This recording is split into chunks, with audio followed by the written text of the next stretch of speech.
81-year-old Yan Jinchang from Xiaogang Village in Fengyang County is busy running his farm-based tourism business. He was among the 18 farmers who signed that pact in December 1978. We signed the contract with our thumbs, and then the farmland owned by the village collective was allocated to individual households. Why did we decide to sign a contract? It's simple, to have enough to eat. In the same year, a young student from Tsinghua University arrived in Anhui province for field research. I came to Anhui in 1978. I didn't go to Xiaogang Village, but I went to Chuzhou. During that time, I took a book of notes, which I still preserve. I'm deeply impressed by this experience, because this is the first lesson I learned on rural reforms since the reform and opening up. Xi Jinping's experience in Anhui remained fresh in his memory more than 30 years later, when he became president of China. Today, China remains a large country with numerous small landholding farmers. There is an urgent need to synergize agricultural modernization with industrialization, information technology application, and urbanization. In 2016, on a visit to Xiaogang Village, President Xi said reform is the only way out. It should be always ongoing and updated. President Xi had a chat with us in the field. He asked us some quite detailed questions. I was wondering how he knew so much about agriculture. Who will farm the land? It's a realistic problem faced by reformers. Young people have gone to the cities for a living. Then who will farm the land? Land is the lifeblood of farmers. To be honest, we feel distressed when the land is wasted. The lack of farmers is not an unfounded concern. At the Central Rural Work Conference in 2013, President Xi Jinping pointed out that separating the contract rights and management rights of land is a new trend of China's changing agricultural production relations. It required us to improve the basic system for rural operations. We were afraid that we would not be able to get our land back after it had been transferred and end up losing the land. Farmers were concerned about this at that time.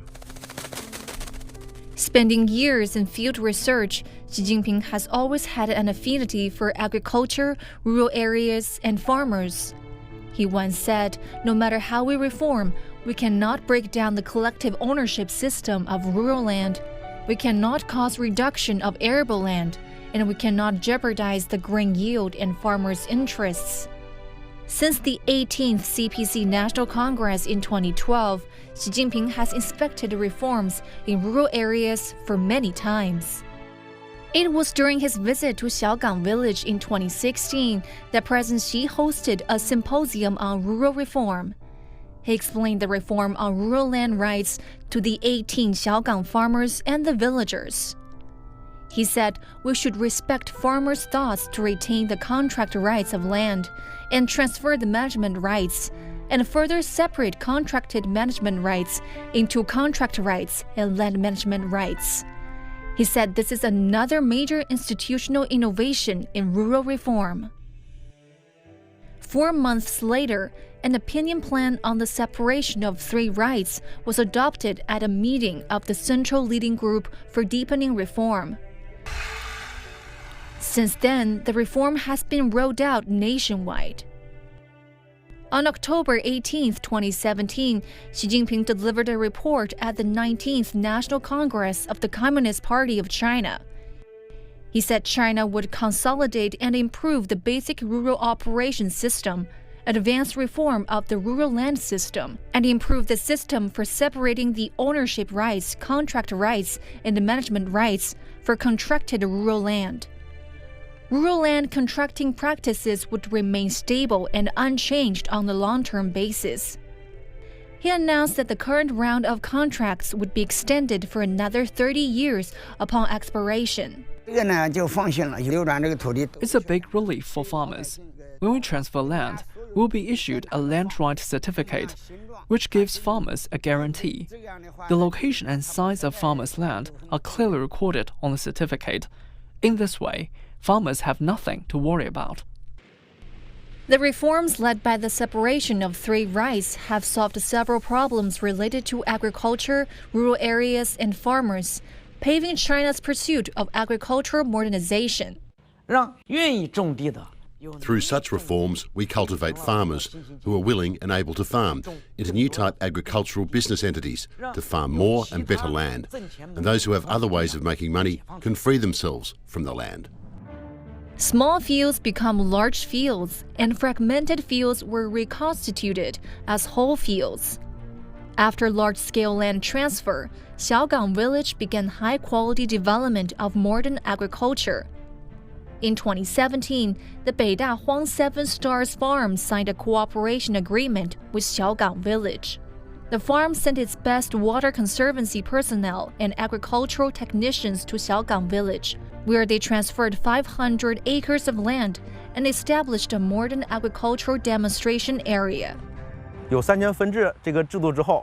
After the reform, farmers are more willing to transfer their land to us. President Xi said science and technology can help revitalize agriculture. I feel like it is President Xi's instruction to us. We are more energized about agricultural cultivation, especially the promotion of advanced agricultural cultivation models. I feel there is even a mission for me to do this. To date, Xiaogang Village has transferred more than 70% of its land and has cultivated 31 new type business entities, such as professional grain growers, family farms, and farmers' cooperatives. We could not have dreamed that this year we would have all these agricultural machineries, such as drones and automobiles. Next, we will try to realize mechanized, modernized, and intelligent farming in whole process of production. Just like President Xi said, we will grow more good grains and ensure that everyone can eat safe food. Yan Jinchang, who has transferred all of his land, is now running his farm-based tourism business. He's witnessed two historic reforms in China's rural land system. Xiaogang Village, the testbed of China's rural reform, is ushering in a new era of modernization.